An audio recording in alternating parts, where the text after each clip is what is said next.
Se dice que el 55% de las compras gubernamentales se hacen en empresas privadas. Sin embargo, una gran cantidad de ellas son comercializadoras que importan bienes. Eso no es valor agregado, ¿sí? ¿Por qué el financiamiento puede resultar crucial para la planta productiva de este país? Pagan demasiado caro los créditos.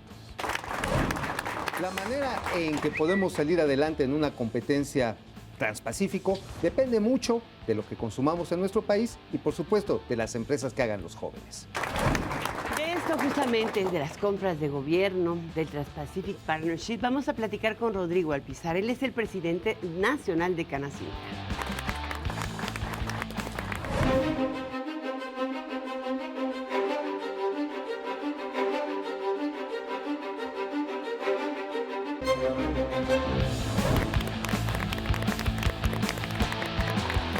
Bueno, con tanta juventud, y le damos la bienvenida a uno de los dirigentes empresariales más jóvenes de México, hay que decirlo, pero no por ello menos experimentado.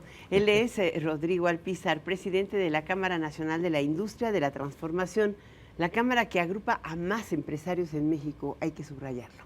¿Cómo estás, Rodrigo? Bienvenido. Alicia, siempre Gracias muy por contento estar, de saludarlos. Rodrigo. Mauricio, Roberto, un privilegio estar por segunda vez aquí en tu programa.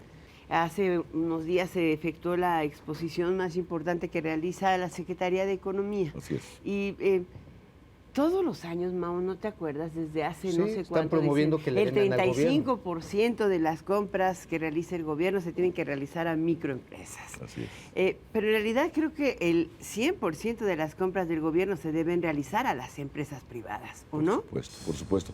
Fíjate qué bueno que das la oportunidad de desagregar ese dato, porque en realidad las compras están caracterizadas por un monto de 700,000 millones de pesos. La manera en la que se cuantifican es a las micro, pequeñas y medianas empresas. Es decir, todas las empresas menos las grandes. Rodrigo, en ese sentido, se acaba de firmar o está en proceso ya de formalización el acuerdo transpacífico. Y hay un componente muy interesante, Alicia y Roberto, que es las compras de gobiernos. Se va a abrir. En ese contexto, ¿cómo queda el contenido nacional y cómo van a competirle ante el proveedor de papel chino, y no papel chino, sino uniformes vietnamitas? ¿Cómo le vas? Bueno, efectivamente el TPP tiene muchos retos, ya lo has dicho, algunos de los países que lo integran, tuvimos la oportunidad de visitarlos el año pasado, particularmente en Vietnam vemos una competencia... Para las empresas de Estado, ¿no? Sí, empresas de Y el Estado, subsidio. evidentemente, subsidios, Así y además sí, ¿no? precios de mano de obra de $150 al mes.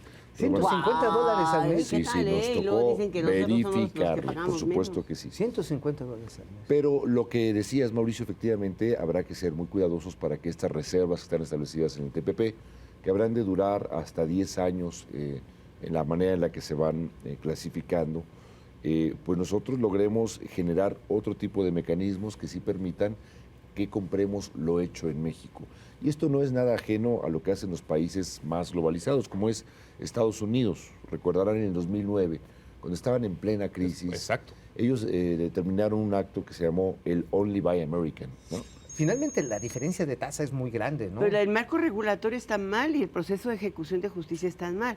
El mismo proveedor se queja. Sí, pero Una ahora gente sí no que- le paga, Oye, pero no inclusive pagan. el gobierno se puede jinetear 60 días. Tú el otro día decías algo importante de una gran empresa estatal. Oye, Liz, pero no será Lleva 60 también- mil millones sin pagarle a sus ¿No proveedores. será también que pagan justos por Tienen razón en pecadores? todas las presiones, pero yo les voy a decir que la micro y pequeña empresa, particularmente industria manufacturera, tiene los menores índices de morosidad, menos del 2%, contra el tema hipotecario automotriz que están arriba del 6%. Ok. Y si te vas al tema de el dinero plástico, pues estás arriba de un 14, ¿Y a qué tasa les 16%. cobran?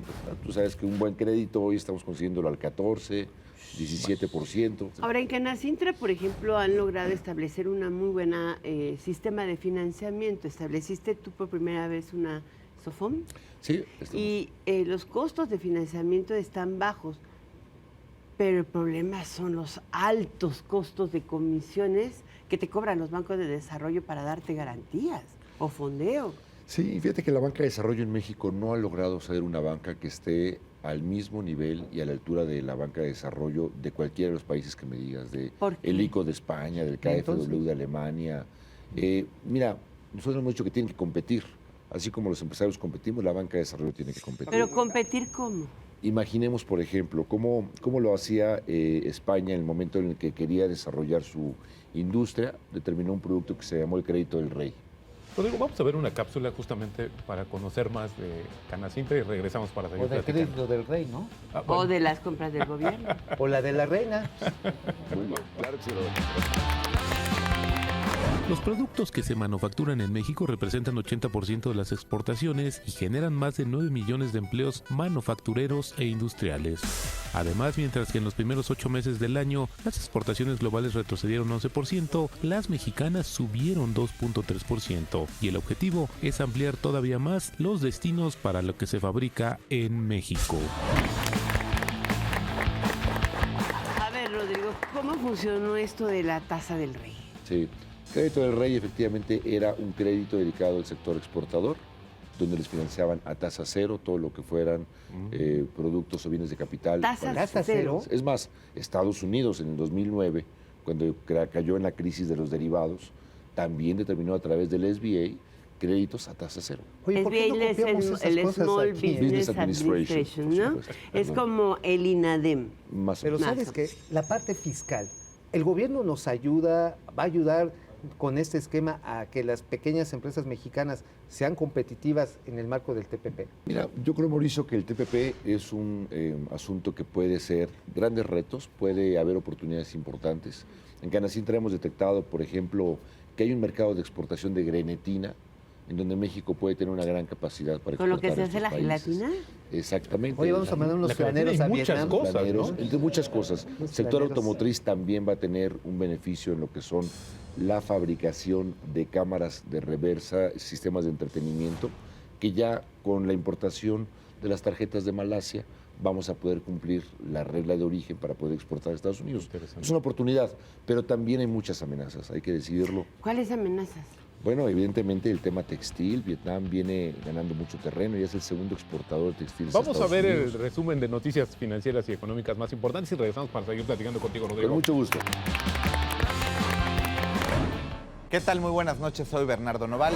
En Turquía, en el evento que selló la adopción del Plan de Acción de Antalya por el nombre de esta ciudad turca, el ejecutivo mexicano Enrique Peña Nieto declaró que nuestro país busca ampliar aún más nuestra red de tratados comerciales, en especial en materia de comercio y energía, asuntos que se abordaron en la comida de trabajo de la Cumbre de Líderes del G20. Enrique Peña Nieto refrendó los avances de México en el ámbito comercial y dijo que el comercio representa el 63% del PIB, lo que nos coloca como la quinta economía más abierta del G20. Detalló en lo que va de la gestión que ya se firmó un tratado de libre comercio con Panamá, se concretó un acuerdo comercial con la Alianza del Pacífico y se concluyeron las negociaciones del Acuerdo de Asociación Transpacífico TPP, que cuando entre en vigor, México contará con 13 tratados de libre comercio y acceso a 1.309 millones potenciales de consumidores en 52 países. La calificadora Moody's afirmó que este es un momento propicio para la inversión en México, pues la estabilidad es real y el país se compara de manera favorable con el entorno actual. El director de la calificadora, Alberto Jones Tamayo, mencionó que tanto los inversionistas de portafolio como los de capital privado siguen mirando a México. No obstante, aseguró que es remoto pensar en que en el corto plazo Moody's pueda llevar a cabo una acción de calificación al alza o a la baja soberana la nota de México, o quizás un cambio de perspectiva ya sea positiva o negativa. Dando la vuelta al mundo en Filipinas, el presidente Enrique Peña Nieto y su homólogo filipino Benigno Aquino III atestiguaron la firma de 3 documentos de cooperación en materia tributaria, turística y de combate al narcotráfico, con lo cual buscarán profundizar la relación bilateral. Ambos mandatarios destacaron la firma del acuerdo para evitar la doble tributación y así facilitar las operaciones comerciales y financieras entre ambos países. Hasta aquí lo más relevante de la semana, regresamos con ustedes al estudio. Oye, Rodrigo, después de estas noticias, a mí no se me quitó lo deprimido, porque usualmente, como aquí, como sucede con los bancos, asumimos las cosas que van en contra y no lo bueno. No hay preocupación de que los trabajadores mexicanos vean su salario más achicado precisamente para competir ante el TPP. Digo, si los bancos han tomado las malas mañas, pues ¿por qué no algunos empresarios? Sí. Mira, yo creo que no es el camino. Evidentemente México tiene una mano de obra especializada. México tiene un buen reconocimiento. Jóvenes que se están preparando chavos adecuadamente, que están muy bien ¿no? preparados. Échenle ganas, ¿eh? Cada vez tienen un ¿Cómo mejor que nivel échenle ganas? educativo. Echa, pues están... No. ¿ve?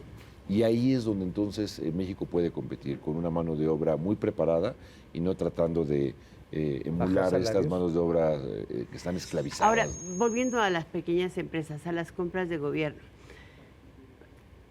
más o menos el gasto del gobierno anual de ese presupuesto de, ¿qué fue? 4 billones de pesos, 4.2 billones de pesos.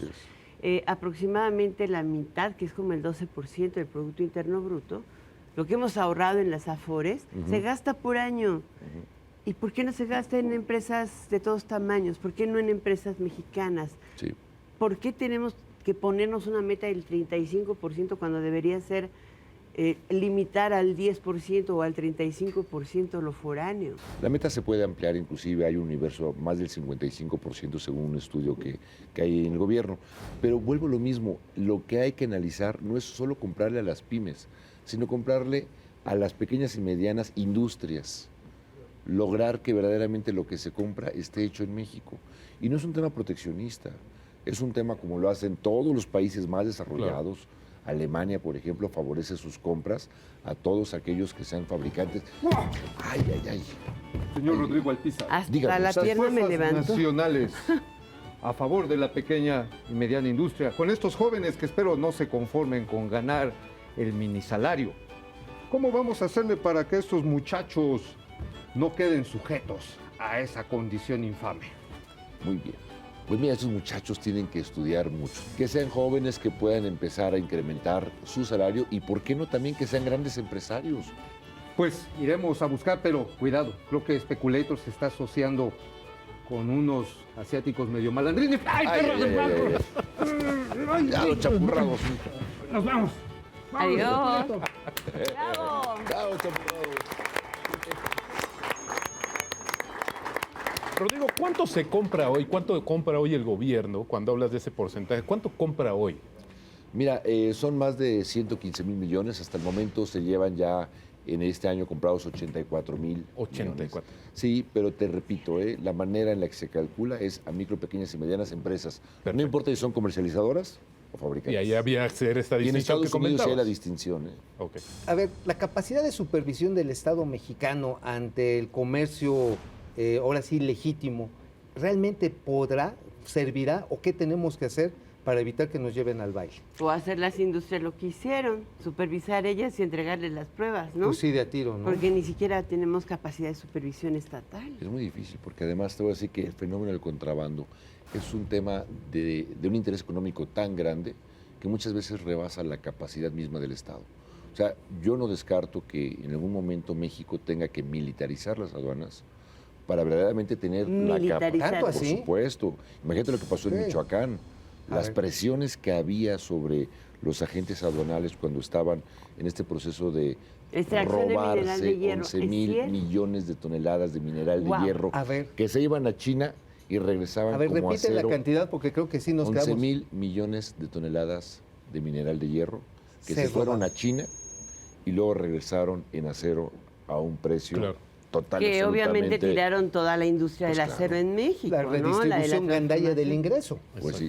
Pues la verdad, Rodrigo Alpizar, nos da muchísimo gusto platicar contigo. Aprendimos mucho hoy de este tema de transformación y sobre todo, o en particular, no sé ustedes, de cómo las compras de gobierno pueden hacer que nuestro mercado doméstico sea la gran fortaleza y no las exportaciones. Efectivamente, tenemos un motor interno maravilloso. Gracias. Gracias, Alicia. Gracias. Mauricio, Gracias, Roberto.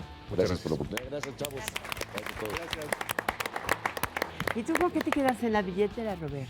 Que hace falta mucho apoyo para el sector industrial mexicano, que la verdad es que han muchos acuerdos comerciales y ha quedado un pendiente que es el mercado interno, es lo propio, es lo que no defendemos. Pero fíjate qué curioso, ¿no? Dicen que hay financiamiento y apoyo de banca de desarrollo, pero las garantías cuestan caro, el factoraje cuesta caro. Eso de la tasa del rey cero, me encantó. Pues aquí lo que tienen es la tasa del mi rey, ¿no? Sí, nada más le prestan al que no necesita lana. Finalmente somos nosotros los contribuyentes, los que pagamos los impuestos y con ellos se distribuye el gasto público. Y hay que acordarse. El gobierno no es dueño del gasto público, somos nosotros. Y hay que acordarnos, lo hecho en México está bien hecho. Amigos, muchísimas gracias. Esto ha sido La Billetera. ¿Y usted con qué se queda? Gracias, buenas noches.